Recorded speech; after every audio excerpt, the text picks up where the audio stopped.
Maay na hapon mga tugang uya po ang mga bareta ngunyan para sa agadigdi sa Radyo DZGB. Mga bareta maruluwa sa aga sa mga dyaryo nasyonal. Enot sa PBN DZGB. Sa mga bareta ngunyan para sa aga.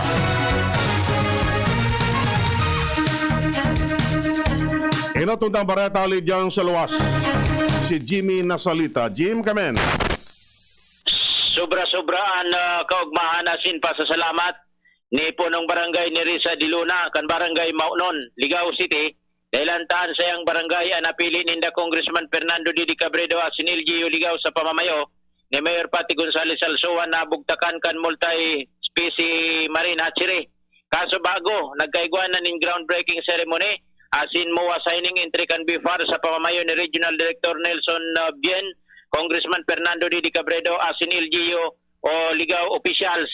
Nangyari ni dahil sa paghinguha ni Congressman Cabredo na makadisponer ni na pondo tangani na mapuna na proyekto kung saan matra yung po yauna kasunod na pag-layout asin pagtugdo ka na sabing marine inakwa hatchery digdi sa coastal barangay kan Ligao dahil sa nakakonsigir ni na pondo si Congressman Fernando Didi Cabredo na mangyari ang proyektong ini. Maabot na daw, sigon kay Kapitan ni Risa Diluna, mamimidbiden ang sayang barangay, magkakaigwanin hanap buhay o trabaho ang mga kabarangay niya, kabilang na mapapakarayo ang nabuhay kan mga fisher folks.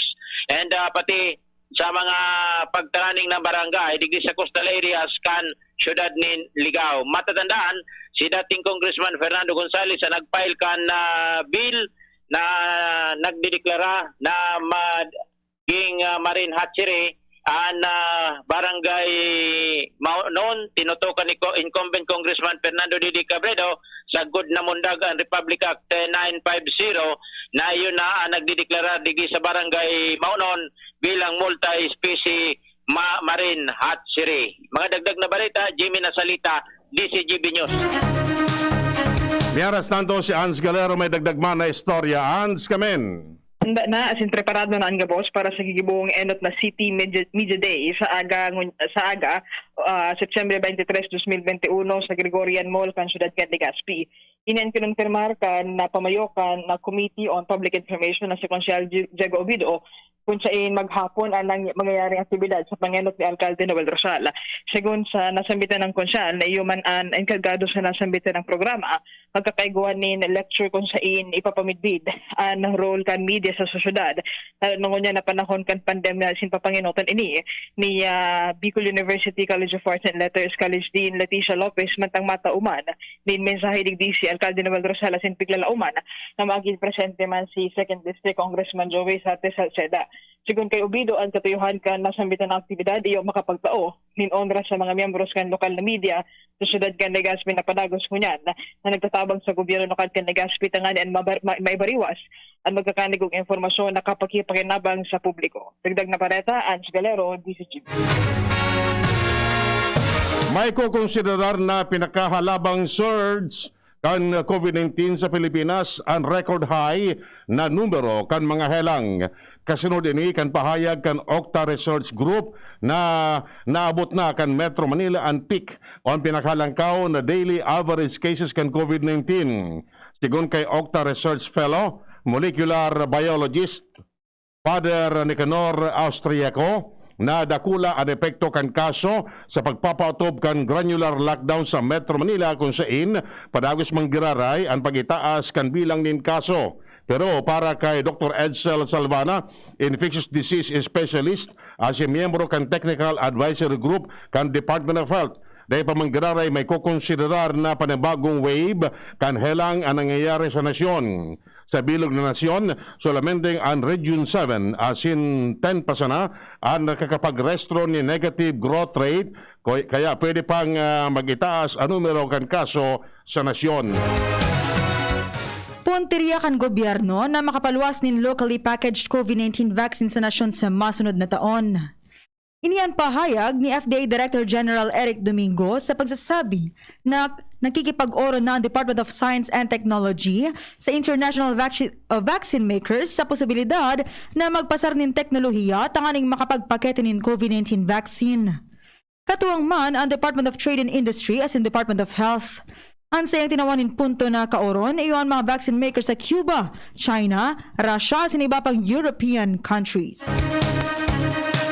Nagdadakol na ang mga kongresista nagbubusol kan mandatory COVID-19 vaccination para sa mga Pilipino sa nasyon. Katakod din kan pagsumitir ni San Juan del Monte, Bulacan Representative Florida Rubis kan House Bill 10249 o implementasyon kan mandatory na pagbabakuna kan COVID-19 vaccine para sa gabos na mga eligible na Pilipino. Paliwanag ni Rubis na ang sa iyang propestong solusyon sa isyu kan salud asin ekonomiya. Sinabi niyang sa oras na mabakunahan ang kadaklan kan mga Pilipino, dakol ang mapaportiran kontra sa COVID-19 na maresulta man kan pagbangon kan ekonomiya halay sa matinding epekto kan pandemya. Eno to nagsumitir si Cavite Congressman Elpidio Barsaga kan kaparehong propestong lakdang o House Bill 9252 na may kamautan na makamtan ang herd immunity sa nasyon. Ang Manila na sanaan, sulamenteng lugar sa National Capital Region na di pa nagpapasunod din granular lockdown sa implementasyon in pilot area sa alert level system sa NCR. Sinabi ni MPD Director Brigadier General Leo Francisco na pigahalat pang aprobaran ang mga lugar na inirekomendar kay Alcalde Isko Moreno Dumagoso. In case aprobaran ni Dumagoso ang rekomendasyon sa mga lugar o mga barangay o syudad o sa syudad, pwedeng magpasunod naman ng granular lockdown. Sa ngunyan, pigtitimbang naman kan gobyerno lokal ang buhay asin kabuhayan kan mga Manilenyo asin mahigpit na pigaadalan ang implementasyon kan siring na sistema.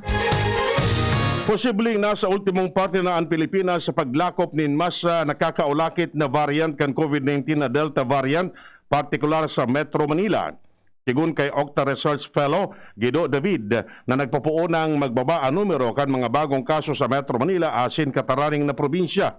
Medyo nagbaba ang reproduction number sa National Capital Region sa 1.1, mantang ang growth rate sa riyon mantenido sa 0. Parehong pattern anailing ni David sa nagkaparang kataraning na probinsya aron kan Cavite, Laguna, asin Bulacan, apisar kan pagitaas kan kaso sa Region 2 o Cagayan Region. Sa ngunyan, mantenido pa manggararay ang Alert Level 4 sa NCR na nagpuon kan Septyembre 16. Gigibuhon na ang final ngunya na semana kan Department of Education as in Department of Health ang listahan kan mga eskwela's publikas na makakasabay sa dry run kan limitadong face-to-face classes. Sinabi ni Education Undersecretary ni Pumusan Malaluan na makikipag-oron ang technical team sa indang counterpart sa DOH ngunya na aldaw para gibuhon ang final ang listahan kan mga eskwela's publikas. Idinagdag pa man niya na magiging sanggato sa ng eskwela's publikas halos sa 638 na pigpilian para sa limitadong face-to-face classes. Naabot na kan Commission on Higher Education and Herd Immunity matapos mabakunahan ang 93% kan sendang empleyado kontra sa COVID-19. Sinabi ni CHED Chair Prospero de Vera na sa kabilugan na 1,208 mga empleyado, nasa 1,198 na ang nabakunahan. Sa tabing ini kan pagbakuna kan national government as in local government units, ang mga opisina kan CHED na iguang pinakalangkaw na vaccination rate, iyo ang CHED Regional Office 1 na may 100%, CHED Mimaropa 100%, CHED Cordillera Administrative Region 98%, CHED Central Office 96%, CHED Regional Office 3 96%, asin CHED Regional Office 7 96%. Dako lamang na naging pasalamat ni De Vera sa Interagency Task Force maging sa Department of Health para maging organisado, makaskas asin areglado ang programang pagbakuna sa CHED. Kaipuhan na pag-isipan nin marhay dahilan ta delikado asin dai pa man napapanahon ang pag-aprobar sa limitadong face-to-face classes sa mga low-risk areas. Iniyan pangapodan kan mga paratukdo sa ibong kan positibong pag-ako kan kadaklan sa siring na plano. Sinabi kan Teachers Dignity Coalition na dapat repasuhon giraray ang desisyon na dahilan na posibleng mamugtak sa alanganin ang mga aki. Sindang sinabi na sinda naniniwala na daipa napapanahon asin peligroso ang pagkakaiguan in face-to-face classes ngunya na padagos naglalangkaw ang kaso ng COVID-19 sa enterong nasyon. Nagluwas ng resolution ang Davao City para hagadon sa Interagency Task Force na pundohon una ang pagbakal asin pag-deliver nin mga bakuna kan China na Sinovac asin Sinopharm. Sigun kay Alkalde Sara Duterte Carpio, na imbes na mga bakunang gibo sa China, mga Western brand kan bakuna, aro kan Pfizer, asin Moderna na sana ang ipadara sa Davao City. Baba kaya ang acceptance rate o pag-resibi kan mga residentes kan Davao sa mga bakuna kan China na nagresulta nin pagluya kan vaccination rollout. Sa ngunyan, nangangapudan si Inday Sara sa mga Davaoenyos na dain na mamili nin brand nin bakuna. Sinabi kan Department of Education na lauman ang mas marhay asin pinakusog asin dekalidad na self-learning modules ngunyan na school year 2021 to 2022. Inisusog sa naging pahayagan ni Education Undersecretary Diosdado San Antonio, mantang sinda nakipagtabangan sa Philippine Normal University para maging katuwang sa pag-uugid sa mga learning materials. Tatawanin prioridad kan Bureau of Learning ang pagpapakusog sa self-learning materials na may kamautan na makataunin mas areglado asin mas magayon na version in mga learning materials asin suporta man sa mga paratukdo sa paagi ni notes for teachers. Iyan mga tugang nga detalles kan mga Bareta ang unyan para sa aga digdi sa Radio DZGB. Sa pangara kan mga pagariba, Manito Tanya sa lado teknikal. Kami po ang nagatod kan Bareta. Ako po si Francia may Borras. Ako man po si Edwin Peralta nagsasabing mabalos kan sa inong pagantabay.